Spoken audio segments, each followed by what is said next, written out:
Судруудад итгэх итгэл.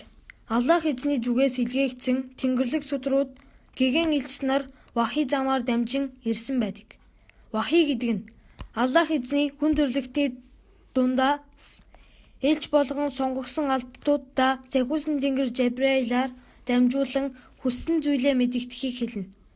Вахи зөвхөн гэгэн элч нарт ирнэ. Аллах эзний зүгээс илгээгдсэн судруудын нэг хэсгийг нь хуудас гэж нэрлэдэг. Хэд хэдэн хуудас нь жижигхэн судар тооцогдно.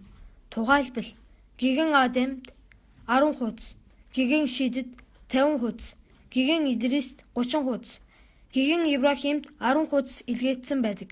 Эдгээр хуудсууд олон зуун жилийн өмнө устж үгүй болсон байдаг. 4 том судар. 1. Теврат гэгэн Мусад илгээгдсэн. 2. Забур гэгэн Давудад илгээгдсэн. 3. Инжил гэгэн Исад илгээгдсэн. 4.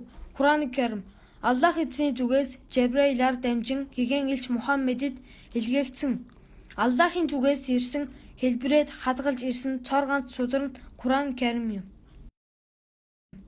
Өнөөдрийн мусульманчуудын хийж байгаа шиг Куран нь зөвхөн нас барсан хүмүүсийн төлөө уншигдахын тулд ирээгүй.